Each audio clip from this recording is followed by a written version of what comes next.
Edmund Blunden, 3rd Ypres.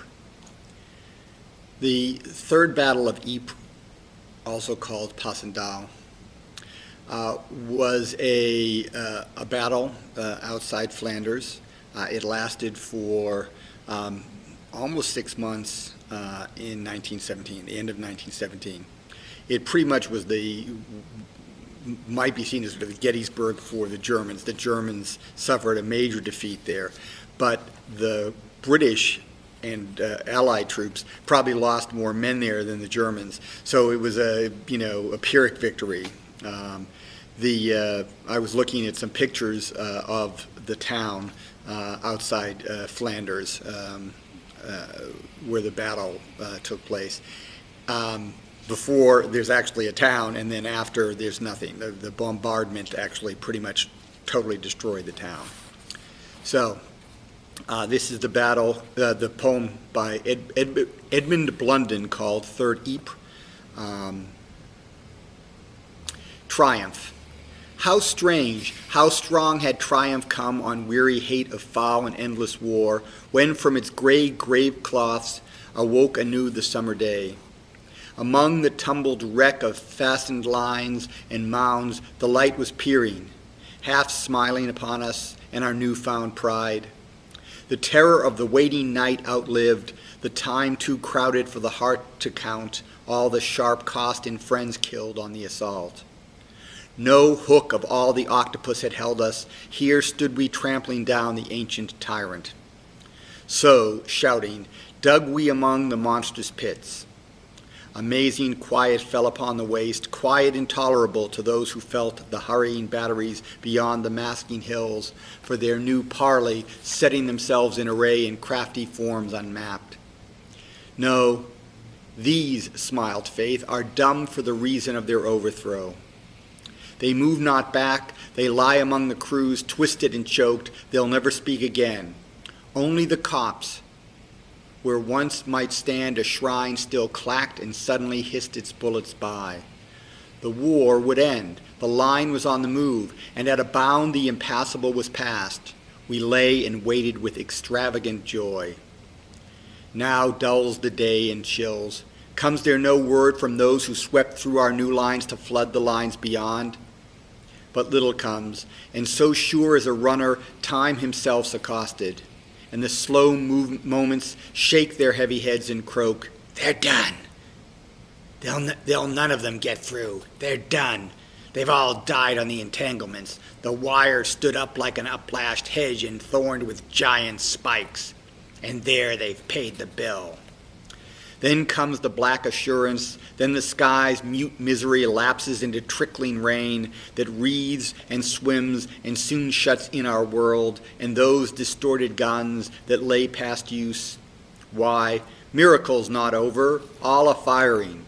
The rain's no cloak from their sharp eyes, and you, poor signaler, you I passed by this emplacement, you whom I warned, poor daredevil, waving your flags, among this screeching I pass you again and shudder at the lean green flies upon the red flesh matting. Runner, stand by a second, your message. He's gone. Falls on a knee, and his right hand uplifted, claws his last message from his ghostly enemy, turns stone-like. Well, I liked him, that young runner. But there's no time for that. Oh, now for the word to order us flash from these drowning, roaring traps and even hurl upon that snarling wire. Why are our guns so impotent? The gray rain, steady as the sand in an hourglass on this day, where through the window the red lilac looks, and all's so still, the chair's odd click is noise, the rain is all heaven's answer, and with hearts past reckoning we are carried into night, and even sleep is nodding here and there. The second night steals through the shrouding rain. We in our numb thought, crouching long, have lost the mockery triumph. And in every runner have urged the mind's eye, see the triumph to come, the sweet relief, the straggling out of hell into whatever burrows may be given for life's recall. There the fierce destiny speaks. This was the calm. We shall look back for this. The hour is come. Come, move to the relief. Dizzy, we passed the mule-strewn track where once the plowman whistled as he loosed his team, and where he turned home hungry on the road, the leaning pollard marks us hungrier turning. We crawl to save the remnant who have torn back from the tentacled wire, those whom no shell has charred into black carcasses. Relief!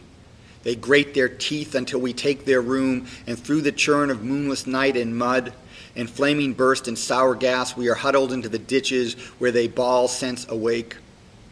And in a frenzy that none could reason calm, whimpering some and calling on the dead, they turn away. As in a dream they find strength in their feet to bear back that strange whim, their body. At the noon of the dreadful day, our trench in deaths is on a sudden stormed with huge and shattering salvos. The clay dances in founts of clods around the concrete styes, where still the brain devises some last armor to live out the poor limbs. This wrath's oncoming found four of us together in a pillbox, skirting the abyss of madness with light phrases, white and blinking, in false smiles grimacing. The demon grins to see the game, a moment passes, and still the drum tap dongs my brain to a whirring void. Through the great breach above me, the light comes in with icy shock, and the rain horribly drips. Doctor, talk, talk. If dead or stunned I know not, the stinking powdered concrete, the lid-eye turns me sick, my hair's all full of this smashed concrete. Oh, I'll drag you friends out of this sepulchre into the light of day, for this is day, the pure and sacred day. And while I squeak and gibber over you, look from the wreck a score afield my nimble, and tame and curious about them, look about them. These calmed me. On these depended my salvation. There comes my sergeant, and by all the powers the wire is holding to the right battalion, and I can speak. But I myself first spoken, hear a known voice, now measured even to madness, call me by my name. For God's sake, send and help us. Here in a gun pit, all headquarters done for, 40 or more. The 9-inch came right through, all splashed with arms and legs, and I myself, the only one not killed or even wounded. You'll send? God bless you.